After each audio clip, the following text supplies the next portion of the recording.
Hello Hello there. there. Welcome back to another episode of Star Wars in a Galaxy, watching all the Star Wars we can get our hands on. I'm Eli. I'm Jacob. This is episode 47 of Star Wars in a Galaxy. This is our second episode of season 6 of Star Wars in a Galaxy. Today we're doing something a little strange because usually, the Clone Wars episodes come in these nicely wrapped arcs, they're nice bits of chocolate wrapped in those boxes. But today we got two very good, mind you, but still stand-alone episodes. These two episodes have, and I kid you not, literally nothing to do with each other. They feature some of the same characters, but they are two separate episodes with two separate arcs and stories and ideas. I'm excited to get into both of them. ARC troopers start off this episode on the watery world of Kamino. I don't know why I said that because this whole thing takes place on Kamino. But General Grievous, he's got his Starfleet. He's headed for Kamino. He's going in. He's coming in hot. There's a huge space battle. Anakin's up there. He's spinning around in his starfighter. He's having a grand old time. But Obi-Wan realizes, hey, something's fishy here. Look at all this debris from the starships that's fallen into the water. So he goes for a swim, as he puts it, in a submarine, and he discovers that all the fallen debris from the destroyed separatist ships was actually carrying droids, and the droids are underwater assembling these giant robot squids that they're using to attack Kamino. Obi-Wan barely escapes with his life, and the attack begins in proper. There's a lot of confusion, a lot of chaos. Fives is there, Echo is there, 99 is there. We get some great duel action. Grievous comes down to the surface. He duels Kenobi. Ventress comes down to the surface. She heads for the DNA bank. She is foiled, of course, by Anakin. She duels Anakin. Fives has a very emotional, tragic death. No, Um, no, he doesn't. Fives. I meant 90. I 99. said fives. No, yeah, I meant 99. 99 is a very emotional, tragic death. Fives emotional, tragic death is his emotional, tragic death. That doesn't happen for quite a few more seasons. So we've got a lot of ground to cover before we shed any tears for our good friend CT5555. But for now, we're going to be shedding plenty for 99. Yeah. But 99's sacrifice helps the clones drive off the droids. Oh yeah, and Shock T is there too, but she doesn't do all that much, so we can gloss Yeah, over I'm not that for saying she now. doesn't really do Yeah. anything. This always stuck in my mind when I was watching it. I think it was because the Galaxy of Heroes modeled its entire General Skywalker event um, around this episode. This episode feels really cinematic to me. I don't Oh, know how what it is so? about it, but the duels and the lines and the moments feel very much like they could be in a movie. That's not talking about. It's not even talking about the quality. I'm just saying like the tone feels very cinema. If we got like the Clone Wars movie feels very cinematic. Like the Siege of Mandalore feels very cinematic. This Arc Troopers feels very very cinematic. To Yeah, me, I see that. Yeah. probably get into that fortune cookie of ours. Um, Yes, we should. Fighting a war tests a soldier's skills. Defending his home tests a soldier's heart. Yep, that's pretty much what we got. Yep. That's I, pretty I much seem it, to remember somebody else in some other Star Wars saying something about this. Like, I don't know. Jacob, remind me. It's like, I think she starts it with "That's how we'll win," not by fighting what we hate, But but by by saving what we saving what we love. love. Yes, I yes, mean, you that are correct. and like I also put in some other quotes from around Star Wars. There's that quote Yoda from Rebels. He's talking to Ezra. How Jedi choose to fight? The question is. This episode is about the clones realizing it's actually quite a Deserter-esque episode in this way, and I will bring it back to that episode because it's No, you will.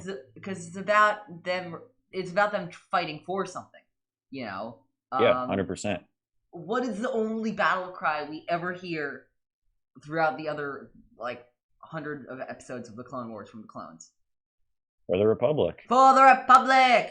This is not just for the Republic. This is for their homes. This is for their existence as clones. There's that incredible line later in the episode that I want to talk about when Fives says, this is like maybe one of my favorite Fives quotes just ever.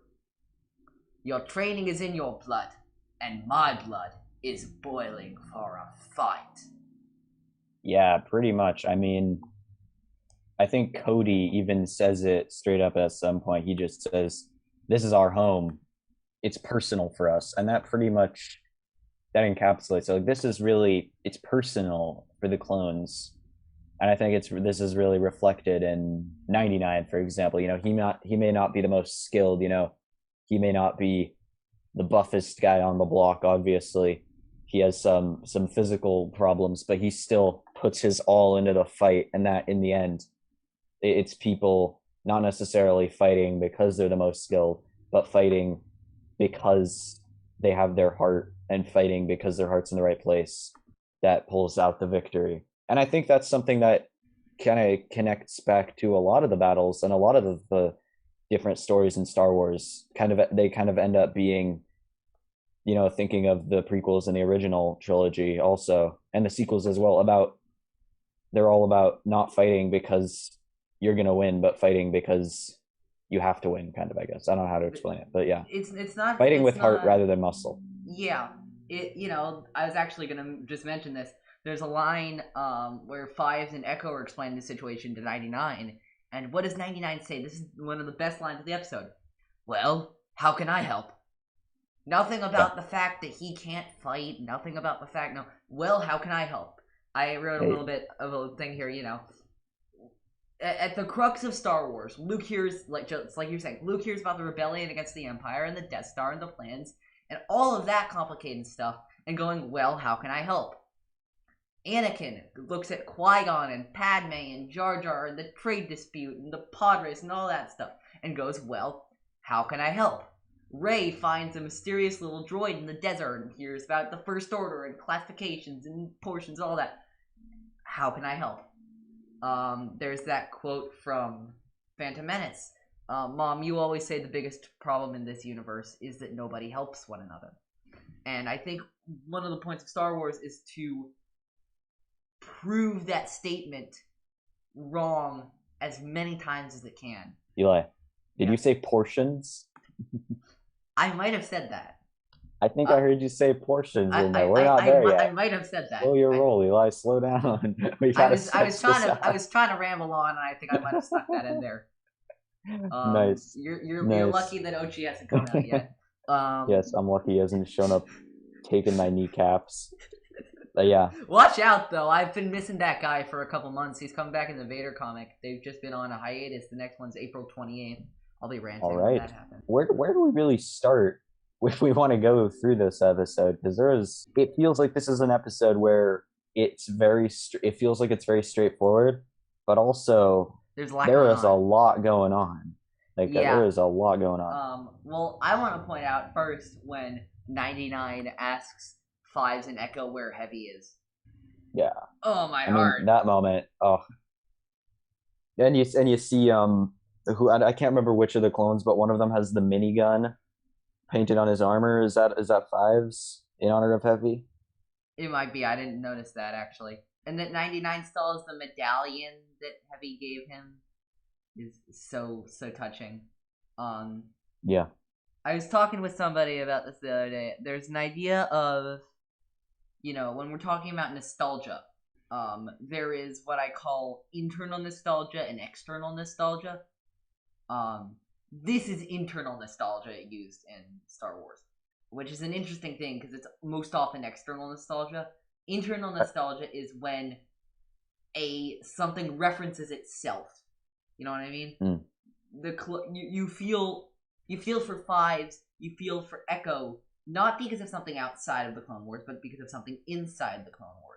It's that very strong character development in there. Talked about this in episodes like with the Grievous intrigue and the deserter and all those stuff. This is a perfect illustration of why the Republic wins and the Separatists lose. The clones are still fighting for something, and the droids are not fighting for anything. They're just fighting to fight. They've been programmed to. There Yeah. may be battle droid society, but they don't have a choice at the end of the day. They don't. And yeah, I guess you could argue that the clones don't really have a choice either. But well, we all have a hey, choice. if you wanted to talk about the dessert, I'm serving it up on a silver platter right here. I was about to say. Look, I Come didn't even realize. I just walked. Look, I'm sorry, Eli. I didn't even realize I was gonna bring it back to that. But as soon as I said it, I just realized. Wait, I just walked right into that one. You Straight did. up, You totally walked did. into it. You totally did. I think it's crazy. We're moving it over to the villain side of things for this episode. That this in the Clone Wars is, as far as I know, at least on screen, the first time that Ventress and Grievous meet face to face. It does seem like that. There are some Kamino. dialogue interactions in the episode that suggest that. Their rivalry is hilarious, though. I dig it. I dig it. That's one of my favorite lines from that episode. General, my dear General, there's Yeah, nothing that you have that I could want. Oh, that's so good, because that shows the difference between them. How Grievous, he's got this whole army, but then Asajj Ventress is just so filled with rage that all she wants is to be a Sith. She is Grievous keeps, just like any good general, keeps his armies up his sleeves, but Ventress is a one-woman army. Yeah. She's just like, I just want to be a Sith. I want the dark side training. I don't care about the power. I don't care about any of this. Grievous is your standard, like, dark side, just gimme, go. Ventress is this woman on a mission. She is filled with this, like, revenge and, like, and yet at the same time, she's so lost also. I mean, we don't really see that in this episode, but overall, she really is. She's gonna get there pretty soon, you know what I mean? Yeah, she is. As Jacob has mentioned many a time in the episode, in previous episodes of ours, is the first scene from the Clone Wars to be officially censored by Cartoon Network. Not the last one, though. What else got censored? There were 2 other scenes, to my knowledge, that have gotten censored. Both are from the exact same arc, too. It's the final arc in... No, it's not the final. It's the penultimate arc in Season 5 of the Clone Wars. So which arc is that? One in Eminence, and one in Shades of Reason. By the way, that arc concludes with an episode you may know as The Lawless. So it's It's the Maul Mandalore arc. Yeah. The first, in Eminence, there is a scene where Savage... They both actually involve beheading, actually. Is it the scene where Is it the scene where Vizsla gets beheaded by Maul? That's the second one. The first one is where Savage beheads the leader of Black Sun in Eminence. Oh, right. So it's those 3. But if I remember correctly, neither of those beheadings are actually shown on screen. But I guess Cartoon Network didn't even want them to imply that there was a beheading, so they just cut it out entirely. I think maybe, or something like that. I don't know. That's got it, because I don't remember any beheadings. I feel like I would be traumatized if I just was watching this cartoon show that there was a cartoon beheading. Well, but I mean, it was implied in both those episodes. They don't like if you look really closely, you can see the beheading, but they don't ever show it up front and center. Yeah, it's always the thing where the sword comes down and the camera pans behind someone else's body. But if you really look closely, you can see the head rolling down the stairs a little bit. That's nasty. If you look closely, I guess Cartoon Network did not approve of that. Of any of those 3, because I do love the scene. I mean, you know me, it's probably predictable, but I absolutely love the moment when the camera pans around and you see the dozens and dozens of Republic cruisers all lined up to defend Kamino, and then out of hyperspace come the dozens upon dozens of separatist cruisers and frigates, guns blazing. I noticed the episode gets as bored with the vehicle part about as fast as I do. Yeah, I know. This is an episode after your own heart in that way. It is. It's ironic because this is the episode I like least in this. Well, we're reviewing in this episode. Yeah. But you already knew that because the second one is a personal favorite of mine. Yeah. So it feels so unusual to see so many big warships in one place, even in Star Wars. And I think that off the bat gives you a sense of the importance. Obviously, but it really just kind of, to me at least, it drove home the importance of Kamino and kind of heightened the excitement levels right off the bat. One of my things about this episode contains one of my favorite lightsaber duels, maybe in the entire Clone Wars series. And that's the duel between Anakin and Ventress. Because Obi-Wan and Grievous's fight, I mean, I love it, I like it a lot, but like if you think about it, it's not really, it doesn't feel that special, you know what I mean? Because Grievous and Obi-Wan face off like 60,000 other times in the Clone Wars. Yeah. But Anakin and Anakin's Ventress is really, because it feels like they're the prime for both of them. Anakin is the war hero, and this is pre-Anakin going like super super dark on everything. This is still short hair Anakin. Yeah, this is war hero Skywalker versus also prime Ventress as well. Get some great action. I absolutely adore the design of the squid droids. I'm gonna call them because I can't remember what they're actually called. I'm blanking like Trident or something. Trident class starfighters. Yeah, Trident class starfighters or Trident class. They're crazy. The shot of them landing on the on Taboka City is like, holy crap. Yeah, it's amazing. It's breathtaking. It is absolutely breathtaking. There's the whole action sequence is just amazing. The intensity. They really do a good job, I'd say, of showing the intensity of the clones as they're, not only are they fighting another battle, because this isn't just another battle for them. They're actually, they're going out there.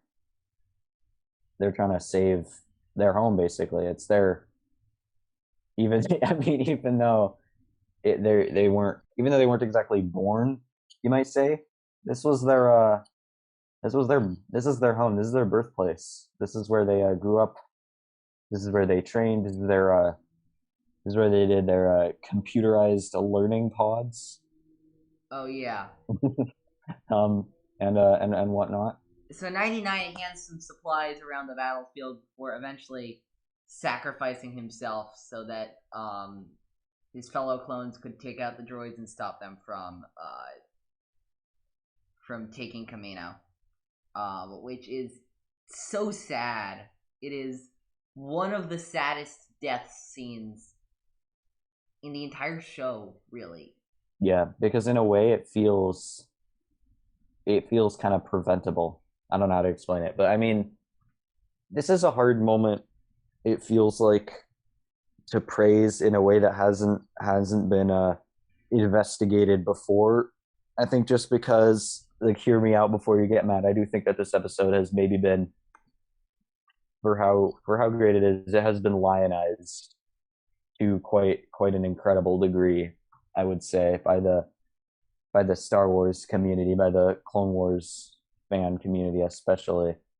That being said, I do still think it definitely lives up to most of the hype, we'll say. I'd say it lives up to like 70, maybe 85%. 85% of the hype, I would say I get. 99's death is not one of the greatest scenes in Star Wars. Yeah, but it is definitely it's really a moment. Good, but it's not like Our Troopers does not rank in my top 10 episodes of the Clone Wars. Yeah. It's still really good, it's just not that good. It's a moment, but I don't think it's a defining moment in the way that some people would consider it to be. But different strokes for different folks. Yeah, absolutely. It is what it is. Yeah, I have no problem with somebody whose favorite episode of the Clone Wars is Arc Troopers. I frankly understand that more than I understand a lot of episodes. Grievous and Ventress's rivalry is hilarious. Grievous tromping down the hallways with his droids is super intimidating. What did you think of the... Grievous has become a horror villain. He has, yeah. This was like... He was like, I'm gonna get you. They're literally busting down doors and finding all the clones' hiding places. Which, I mean, brings me to another hilarious moment of my favorite aspect of the Clone Wars, battle droid humor. The battle droid gently knocking on the door before all the droids laser it down with their guns. I think that was pretty great. But what did you think of the Obi-Wan and Grievous duel? Because I thought it was an interesting choice, and I thought there was something to it that they chose to have the two parallel duels. Obviously, they had to keep Anakin and Grievous from meeting one Separate. another, which Yeah. they came perilously close to doing on several occasions, but they didn't. I get the sense that that the duel between Obi-Wan and Grievous and the duel between Anakin and Ventress are meant to show experience versus innocence, because Obi-Wan and Grievous have been around the battlefield longer. Anakin and Ventress still has that inexperience. They're both like hot shots trying to prove their worth. But Yeah, Obi-Wan I and agree. Grievous is they're seasoned generals meeting on the battlefield for the 60th time. You know what I mean? There's nothing Yeah, novel about the Obi-Wan and Grievous duel. There's plenty novel about the Anakin and Ventress duel. yeah, I think it's the pairings kind of show us something about each character. Anakin and Ventress both in this come off as not necessarily in this episode, but overall in the early seasons, I think they both have a lot of internal conflict. Clearly they're both experiencing some turbulent times, and I think that's interesting that Ventress ends up arguably going to light side, or at least leaving the dark side by the end of the Clone Wars, shortly before Anakin, completes his descent His to the dark journey and to the dark side. yes, and joins the Sith exactly. So I think Yeah, that there is something there. I think. yeah, I definitely do. It reminds me of a passage from, I think it's a book called, it's a now Legends book called Jedi versus Sith: The Essential Guide to the Force. Hey, I think I have that book. I You think you may have probably I think you may have I even gifted probably that to gave me. it to you. I'm pretty sure you gifted that to me. Yeah, that book. There's a passage It's really good. It's weird timing because of the announcements about a certain series that might be, um, referring to something about this. It's a journal entry written in 16 BBY by Obi-Wan Kenobi. Obi-Wan's living in Hermitage on Tatooine, watching over the young Luke Skywalker. This is 3 years after Revenge of the Sith, and he writes in a journal about the similarities between the creation of Asajj Ventress and the creation of Darth Vader. Wow. I And mean, there you have it. There you and go. he basically does what any Star Wars fan would do. You know all those posts about finding the poetry and rhymes and stuff and all that. Imagine Yeah. doing that, but imagine doing that in universe. That's what that passage from Obi-Wan is. Hey everyone, stop saying that Rey taking the Skywalker name is dumb because she hasn't hung out with Luke and Leia enough when Ventress clearly is around Kyneric for like a month and then fights back against his death for like years and years and years. I'm pretty sure she's with him for more than a month, but okay. Agree to disagree, I If she's guess. with them for more than a month, then how do they never leave Rat Attack? I think the whole idea is that they're trapped on Rat Attack though, and they're trapped there for a long time. I thought that was the whole idea. Maybe we can I maybe had we can put gathered in that a they were trapped there future for a long time. yeah, maybe we can put that in a future Eli or future Jacob recording in this because I need to know now that you've brought this up. As she grieved over her loss, Asajj would have most likely died if it weren't for the arrival of a Jedi Knight named Kynaric, who had been Okay, never stranding on mind. Rat Attack. I also forgot about the fact that when Kyneric finds her, she's clearly a kid. Yeah, I don't know what I Oh, was doing. okay. Well, we For all have our 21 years, Narek changed the oh, damn it. yeah, okay. You know what? It's fine. We all have our missteps. I'm not gonna For 20 20 years. Kyneric was with 21 years. Ventress for like a month. For You said a 21 month? years. It was actually 21 years. So Nice job, Eli. Nice job. Very, very. Woo! There we go. it was actually not 1 month, but 252 months. Wait, did you just do that math? I just did the math on my calculator. It's 252 months or something like that. Hey, So look. I was only off by a multiple of 252. Yeah, How bad could that be? Hey, in a cosmic sense, look. The universe, the Big Bang happened, what? 13 billion years ago. Years ago. Look, 21 years, 1 month. There's no difference. It's all the same. Look, it's all the same. Exegorth in Empire Strikes Back, we found out that's like pretty much the same thing anyway. Yes, yeah. I mean, the Exegorth would probably agree with you. Actually, the Exegorth would be like, yeah, they didn't even know each other that well. I think that Ventress and Anakin are both obviously tortured souls, and it's interesting to see they kind of have. They start out on the same path, then they kind of have an inverse arc where they're both fueled by their loss, tormented by it, but then Ventress kind of turns it around, but Anakin just sinks deeper and kind of is taken over completely by the dark side. Obviously, he becomes Darth Vader. Yeah, it's a lot about what side they start on, because what they both realize at a certain point they crack, believing that the side that they've been commonly associated on has been all of the source of their problems. So Anakin believes that the light side has been the source of his problems, and Ventress believes that the dark side has been the source of her problems. Yeah. One of them is right.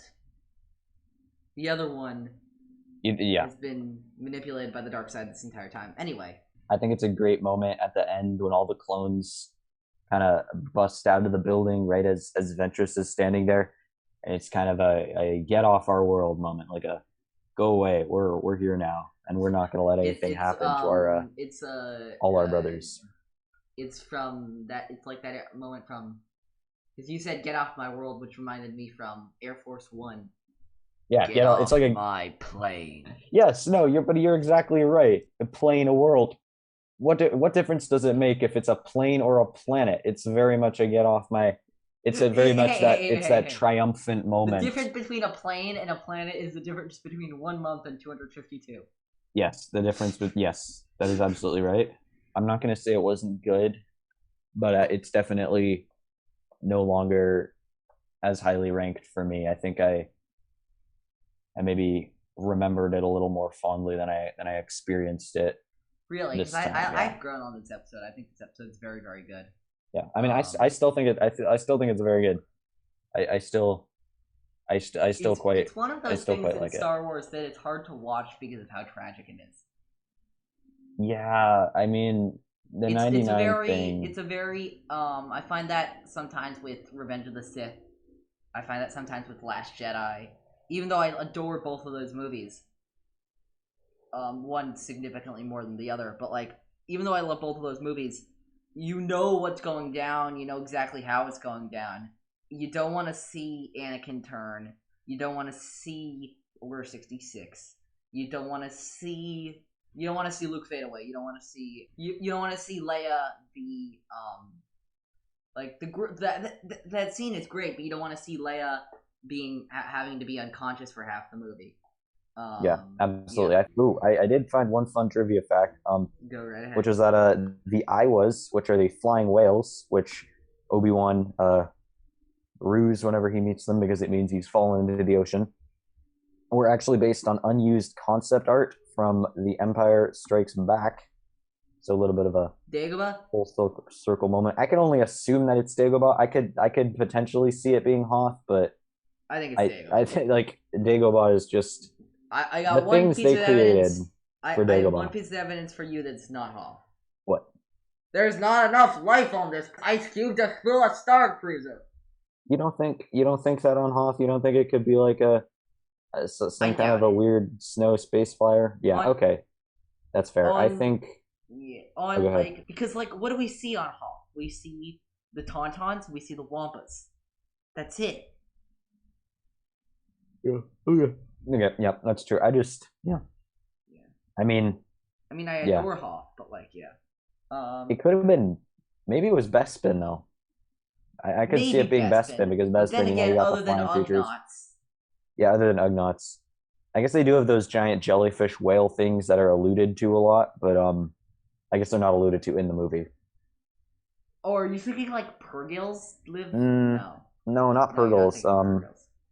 They're these giant jellyfish whale things. They get talked about in I think in Legends there might be some Legends thing where they think they're the source of the Tabana gas, and then I think in canon they're mentioned. Wait, I think they're wait, mentioned please in don't tell from you a tell me certain point that of view. those things fart then. Oh God, they fart like Sorry, I'm precious sorry. natural gas. Savannah Oh gas? I God. mean, come on. It was Maybe they right maybe there. maybe they exhale it. Maybe let's just say they Okay, exhale it. sure. Sphere of Influence. This is one of my personal favorite episodes of the Clone Wars. In Sphere of Influence, in an attempt to get them to join the Separatists, the Trade Federation blockades the Republic loyal world of Pantora. Pantora, since we've last seen them in the episode Trespass, has gotten a new leader. His name is Baron Papanoida. You can see him in Revenge of the Sith being played by series creator George Lucas. And Papanoida and the still alive Senator Chuchi venture to Coruscant to speak to the higher ups in the Republic about this whole blockade. Papanoida also brings his son Ion and two daughters, Chi Ikwe and Che Amanwe, to Coruscant as well. While alone in their apartment, as further leverage to join the Separatists, the Trade Federation hires bounty hunters to kidnap Che Amanwe and Chi Ikwe. They take one of them on to a Trade Federation warship, and then they take the other one into the town of Mos Eisley on the planet of Tatooine. And Senator Chuchi recruits her good friend Jedi Padawan Ahsoka Tano to rescue one of them on the Trade Federation warship, and then Papanoida and his son Ion go to the planet of Tatooine to eventually rescue the other one. They bring both back to Coruscant, and in turn for not completely ratting them out, the Trade Federation graciously gives the sisters back to their father. As anyone who has seen this episode may be able to guess, one of the main characters is literally Blue George Lucas, and I think I should mention that Chairman Papanoida he's literally based on Lucas's cameo in Revenge of the Sith, and the Papanoida children are also actually based on George Lucas's kids.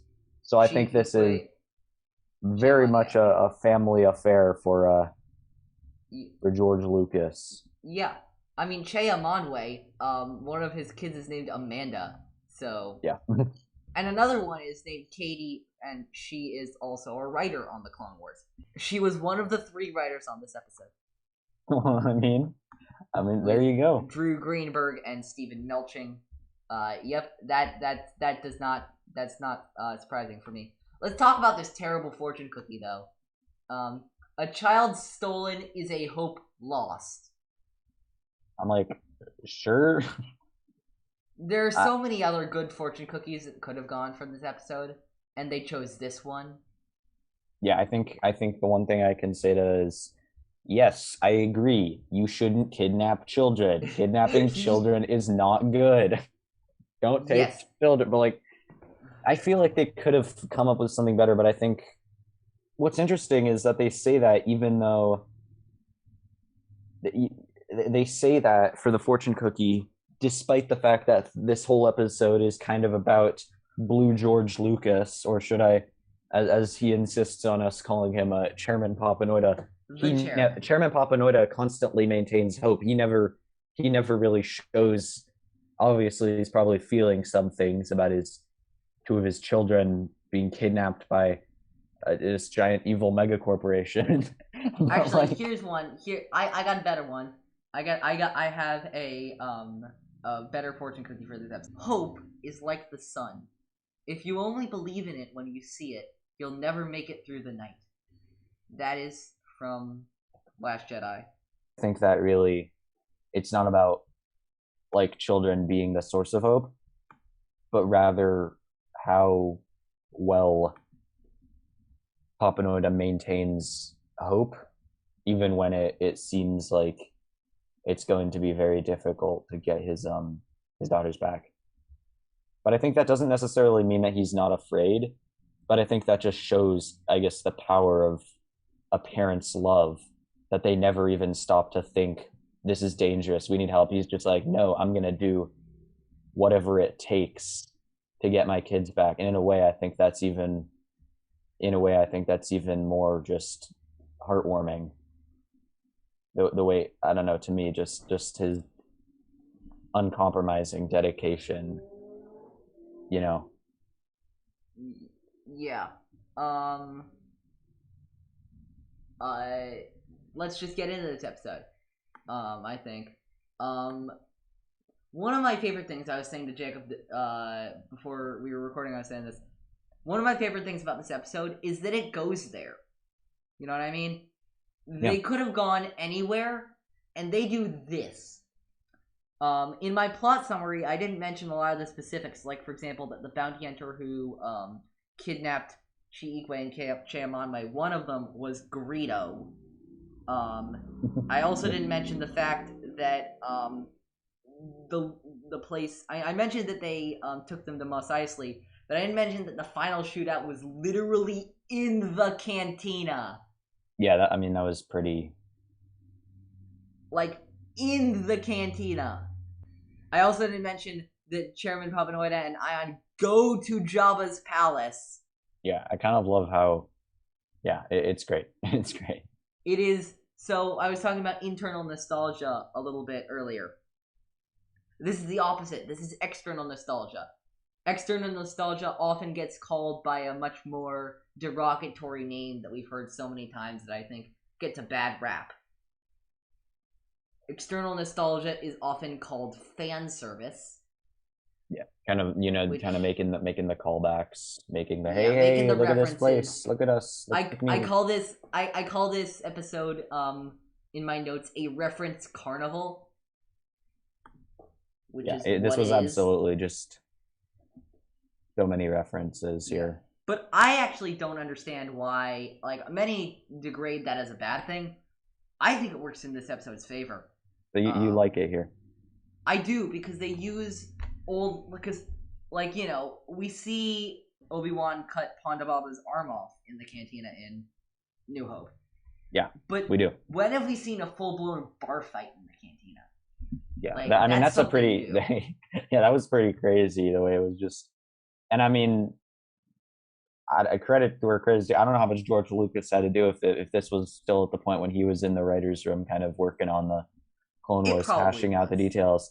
But I can just imagine him saying, and then he whips out the dual pistols and starts spraying at the gangsters, and then he does this, and it's just, what we're gonna do with this, yeah, Papanoida guy is we're gonna make him a complete badass, and we're gonna make him super wise and super intelligent, but we're also gonna make him a really good fighter. Yeah, we are. And well, George, I don't know why you do that. I mean, isn't this character just like kind of you? Oh yes.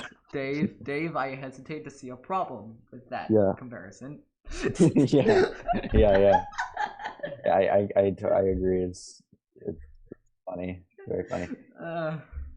My favorite is, so there's this verbal sparring at the beginning between Chuchi and the Federation. Watch how Chuchi stands up to the Federation. It's great. I need more Senator Chuchi in my life. It's incredible that she appears. Chuchi. It's incredible to me that she only appears in 2 episodes of the Clone Wars. It's shocking, because she's such a great character.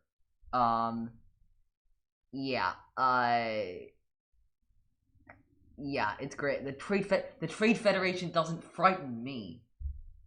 It's just so great. I also love Ahsoka's relationship with Chuchi. I think they have a really interesting relationship because, I think through Chuchi we learn a lot about Ahsoka's role as a Jedi. You know what I mean? Oh yeah, 100%. Yeah, there's that idea, which there's a line I love, which heavily rebuts this video game thinking with the Force, Remember when they're sneaking around the Federation ship and Chuchi asks Ahsoka why she can't just sense where the chairman's daughters are, and Ahsoka goes, "It's not like it's something I could just turn on or off." Yeah. Which seems like a complete rebuttal of video gamifying the Force. Yeah, where it's not just like, oh, you have these. It's not just like, boom, activate this power, boom, do this. Yeah. Yeah. The lightsaber is not a baseball bat, so to say. It is not a baseball bat. Even though Ahsoka just clubs those battle droids at the end of this episode. Yeah. But yeah, we see Greedo actually shoot first. No, it's pretty crazy that Greedo shows up in here only to like have the world's most only to have like the world's most determined dad and a George Lucas self-insert on his ass, also Ahsoka and Ryo Chuchi. So I mean, he really does have either he has some terrible judgment or some really, really terrible luck. Probably both, I would say. I was about to mention luck because what is the title of Greedo's story in From a Certain Point of View, A New Hope? I cannot remember. The Luckless Rhodian. He is so luckless in this episode. He just gets himself in all the worst positions Greedo possible. exists. I think Greedo only exists in the Star Wars universe to get his ass constantly handed to him. It's so sad. Yeah, there's even a part. I don't think this is canon anymore, but there's even a part in the Bounty Hunter Guild book where Bosk alleges that Greedo fell off a parked speeder bike one time. If that doesn't tell you everything you need to know about this guy, I don't know what does, honestly. So I mean, yeah, rip Greedo. I don't know. Hashtag rip Greedo. And I also like. I'm not exactly sure that's true. Yeah, maybe Bosk isn't the real. I mean, obviously, Bosk probably not the most reliable narrator. I can just see Bosk going. By the way, watch this. Yeah. I mean, but still, if that's the kind of energy you're putting out in the world, once. Yeah. And it was parked. That's such a good Bosk. Thank you. That is definitely the kind of energy that he puts out that he has and puts out into the world. So I mean, I don't know. You can only get so far with that. So whether or not it's true, it's kind of a testament to how the various writers who contribute to Star Wars, how they see Greedo for sure. I mean, yeah, they wouldn't do that to Luke Skywalker. Actually, I could totally see them doing that. I can totally see someone having Luke Skywalker fall off a park speeder. So maybe that's not the best comparison. Oh yeah, definitely. Actually, yeah. I mean, like young Luke, the Toshi station to pick up some power converters. Luke, yeah, no, totally. Yeah. Also, this is the funny thing for me. I mean, this doesn't really contradict anything, but Greedo speaks basic in this episode. Did that bother you at all? No, it does make me question why he speaks it originally, but I guess it does bring up, which I guess I'll drop in now, a good trivia tidbit, which is that Greedo was actually originally intended to speak English, or I guess basic, in A New Hope, but they changed it in editing. I'm not sure why they did it. I don't know what the rationale was, but I don't know. Interesting nonetheless. I guess then. That does leave me with some questions about why he's speaking in.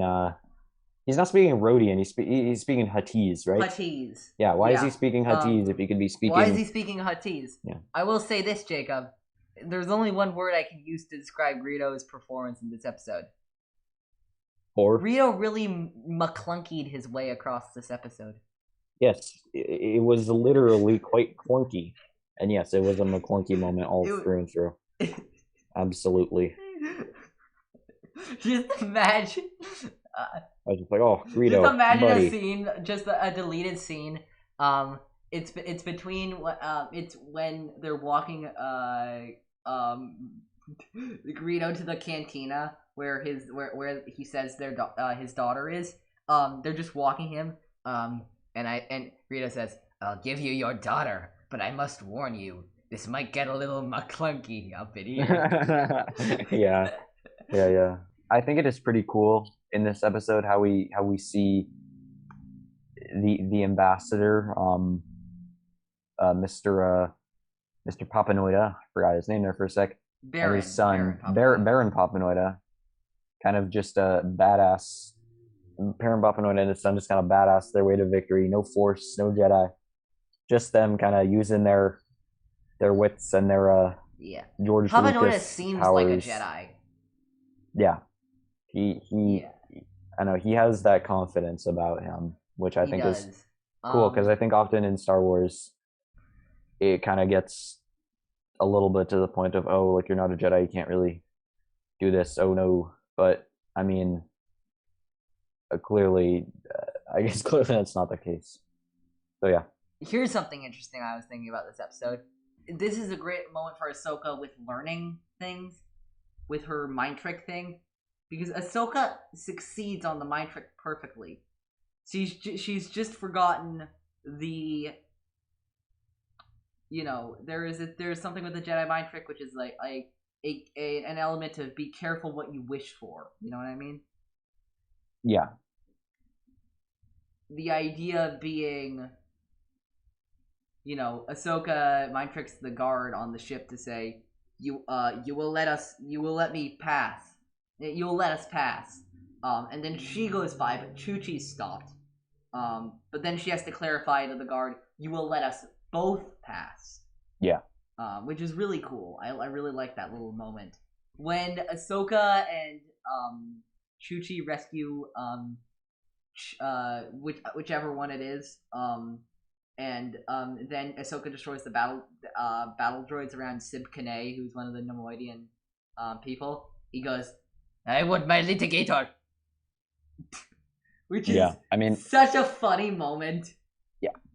I thought it was pretty funny this whole episode watching the Trade Federation try and pretend that they were staying neutral and watching the CEOs try to just kind of maintain the facade, even as, Ahsoka Tano, just like a Jedi randomly shows up on their ship and starts freeing their highly classified political prisoners, and it's, I mean, for them it's crazy.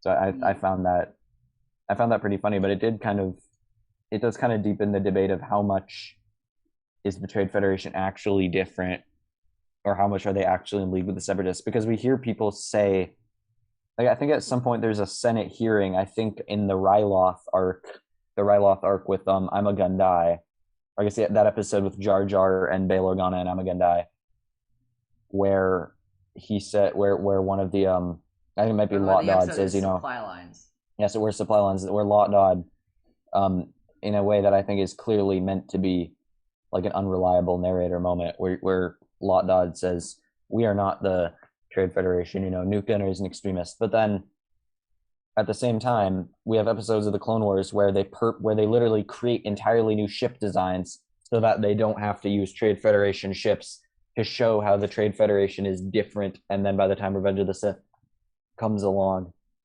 they're one and the same kind of. Well, the Trade Federation is kind of more in league with the Separatists. I think the idea is the Trade Federation. I don't think the Trade Federation isn't in league with the Separatists. I think all the talk about the Trade Federation being neutral, as we see in the show repeatedly, time over time and time out, is bullshit. I do think that you gotta remember, the Separatists didn't have as much time to start building their own weaponry as the Trade Federation did. You know what I mean? Under the guise of security, the Trade Federation was building stuff for their own gain hundreds of years before the movies. Where the Separatists only got a few years before the Clone Wars to start doing stuff. So I think it's a matter of, the Trade Federation existed long before the Separatists, but when the Separatists got started, they just hopped on the bandwagon. You know what I mean? Yeah. I think that's a. I don't think they're that separate. I just think they're just older. Yeah. Which one of these episodes did you like better? I would say I liked ARC Troopers better, but I think they both definitely had their merits. I mean, obviously, they were very, very different episodes. They're very different episodes. ARC Troopers was one of those very straightforward kind of. It felt like an A plot episode, Yeah. tied into the big picture, very dramatic, big battles, This is all it heart is. wrenching Arc moments. Troopers is Revenge of the Sith, Yeah, and Sphere of Influence is the Phantom Menace. yeah, and then I think Sphere of Influence felt more like those. I know it's not exactly accurate to what the terms actually, but it feels like a B plot episode in comparison to the A plot episode that is Arc Troopers, where it's a little more on the not exactly the silly side, but it's very unexpected. You're taking you to some more obscure locales. Like they feel very emblematic of these two different sides of the Clone Wars. We have one side of the big dramatic battles and the big picture stuff. Lots of fighting, big battlefield, and then on the other side of that,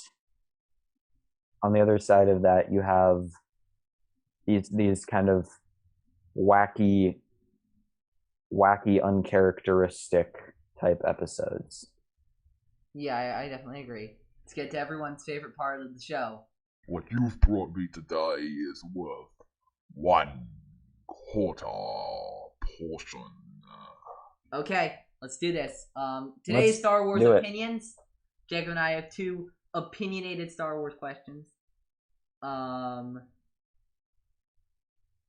Jacob, go ahead with your first one. All right. This is a bit of a different question, but bear with me here. What non-Star Wars book, movie, or show reminds you the most of some aspect or story within Star Wars, and why is it essential for Star Wars fans to take a look at? Yes. Okay. So I'm gonna cheat. Okay. If you need some time, that's fine. No, I already have my answers. All right. I'm going to cheat. I'm going to talk about two movies that you're going to roll your eyes at, but there's nothing you can do about this because it's not Star Wars, okay? Okay. Two movies. One of them is a little movie called Raiders of the Lost Ark, and the other one is a little movie called Temple of Doom. Good old Indiana Jones. Indiana Jones. Of course, they were created by most of the same people, and Harrison Ford, John Williams, Julian Glover, all from Star Wars stuff. But if you're looking to get into the more adventure sides of Star Wars, the Wayfinder stuff in Rise of Skywalker, I've been hearing about a lot of relic stuff in the High Republic, a lot of just stuff in the original trilogy with that adventure element on Endor, on Tatooine, on Hoth. You'll get a lot of that in Indiana Jones, and especially those first two movies, which are like two of my favorite. Again, I love Last Crusade. I don't like Kingdom Crystal Skull that much, but I love Temple of Doom. I love Raiders. Both of them have that very adventure feel. And just that boulder scene from Raiders and a bunch of the weird temple stuff from Temple of Doom are just such great stuff. They're just great adventure movies. What do you got with you right now? All right. So, I have, for my best non-Star Wars book, show, or movie that reminds me of some aspect of Star Wars, Avatar: The Last Airbender. Oh, my goodness! I just finished watching the show. An entire episode about the similarities between Avatar: The Last Airbender and Star Wars, you should go check out. We'll leave this as a link in the podcast notes.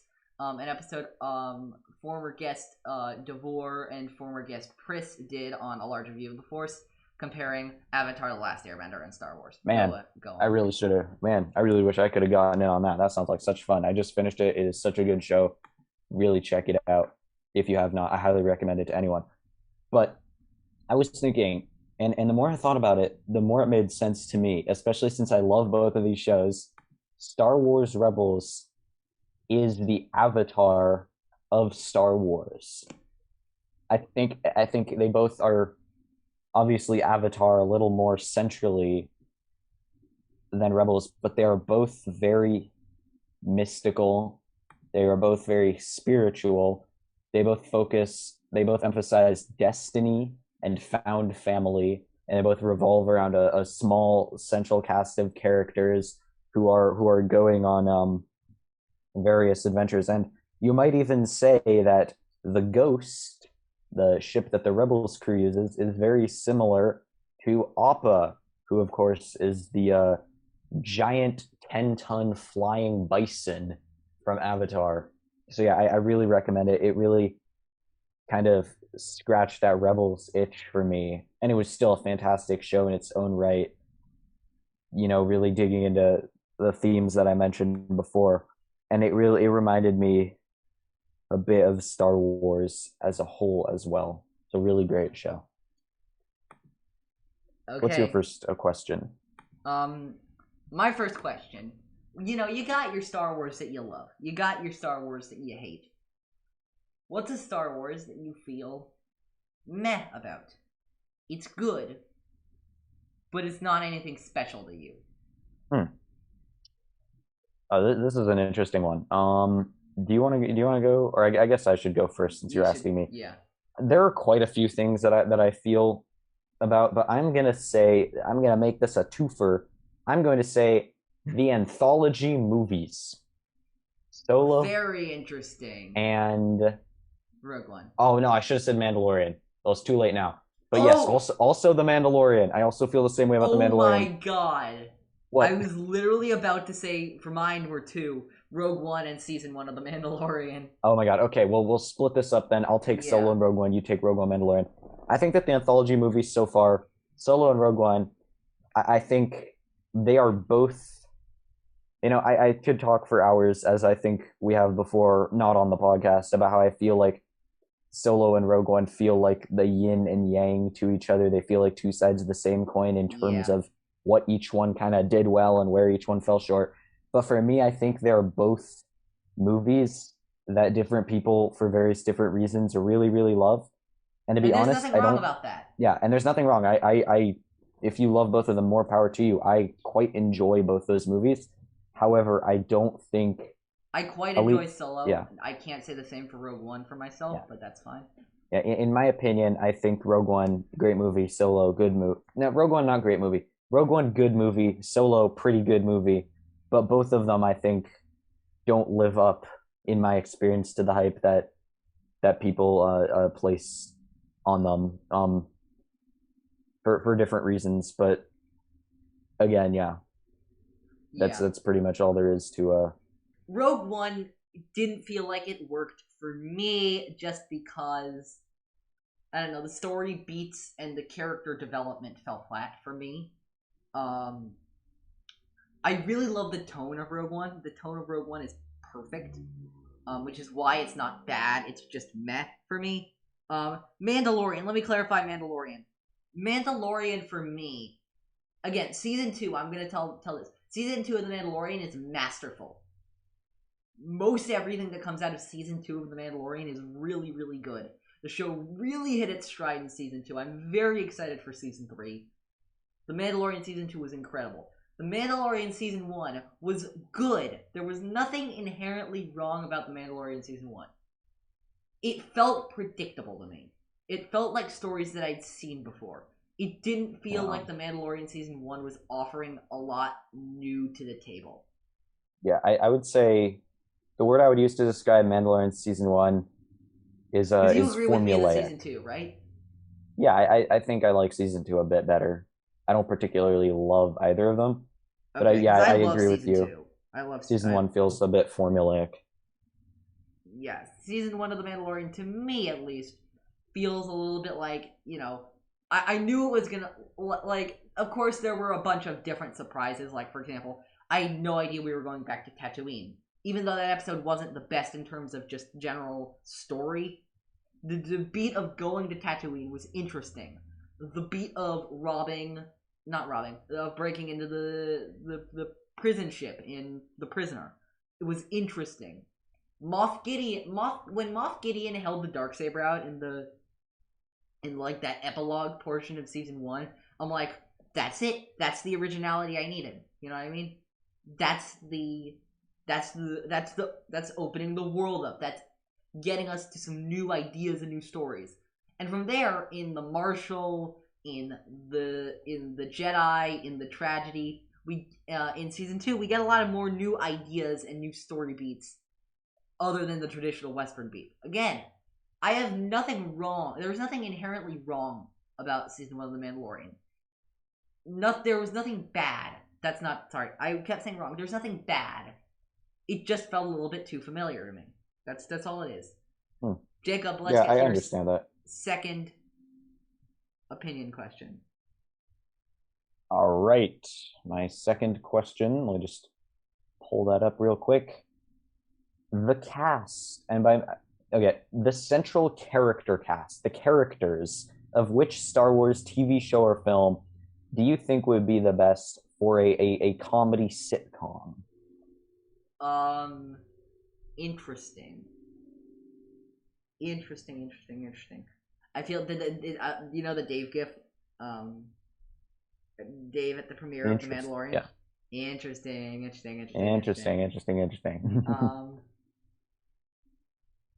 I mean, what I want to say off the gut of my head, just because of how unintentionally funny a lot of the lines were in this trilogy. I mean, just imagine the cast of Revenge of the Sith. Yeah, I mean, that would be... Hayden, I think... Natalie, Ewan, Sam Jackson, Frank Oz, Ian McDermott, Bruce Spence, what's his name? Silas Carson, Matt Wood. Yeah, cannot love that. I'm gonna go with Revenge of the Sith, yeah. Yeah, and for this one, I would have to say... It's tough. I think I might go with the original trilogy cast, I think. I don't know. I would love to see that play out. I think that would be pretty funny. And my final question. So, I want to talk about Clone Force 99, also known as the Bad Batch. They have a show coming up. You know, we've seen some trailers and stuff.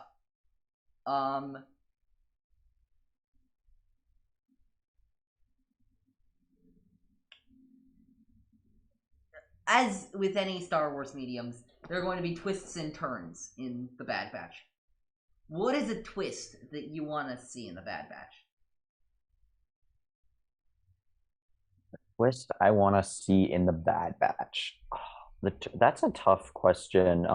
Just judging by the trailers and stuff, you know what I mean? I guess if it goes on for a few years, I think they would have to get the timing right and kind of stretch it out a little bit.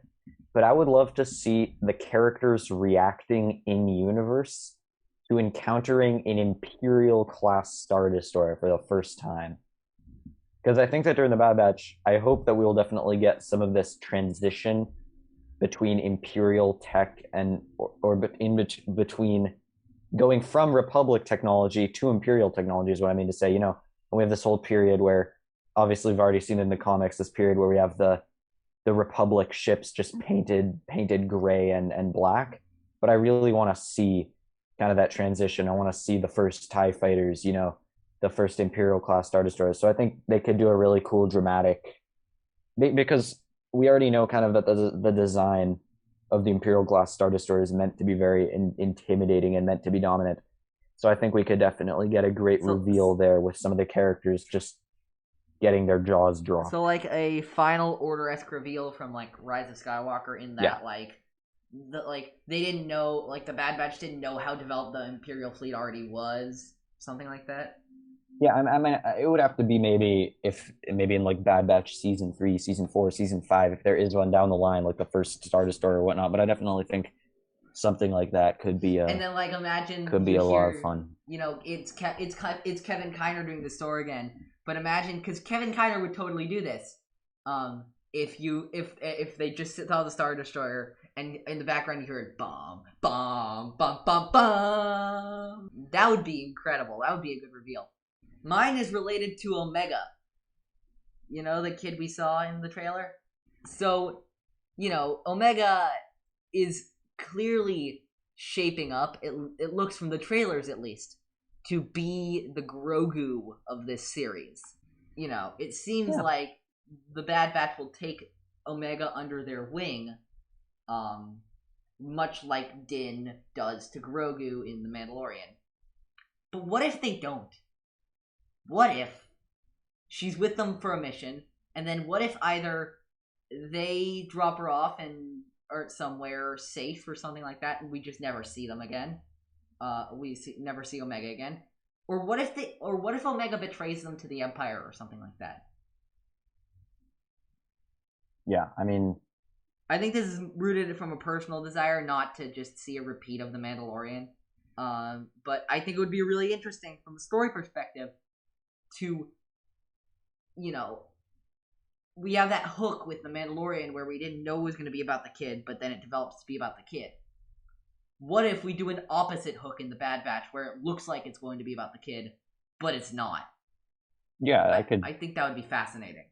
Yeah, I could see that happening. I could see that. That would be interesting. That's gonna be it for this episode of Star Wars in the Galaxy. Watching all the Star Wars we can get our hands on. Next week, what are we doing next week, Jacob? Let's see what we're doing. Next week, we got a messy ass arc. We got a messy arc. Ooh. Evil plans, hostage crisis, hunt for Zero. That's 3-8, 122, and 3-9. In that order. We're going to see what the hell's happening with the Zero the Hutt and why it impacts the rest of the galaxy. Until then, follow us on Twitter at In a Galaxy Pod, Instagram at Star Wars in a Galaxy. You can listen to us, Spotify, Anchor, Breaker, Google Podcasts. Anywhere you listen to your podcasts, we're gonna be there. Subscribe to us on YouTube. We are Star Wars in a Galaxy. Leave a 5-star rating and review. It really does help. We love seeing those 5-star ratings and reviews. And you can email us with your questions and hot takes and 6 degrees of Star Wars and all that stuff at swinagalaxy@gmail.com. And until next time, may the Force be with you always.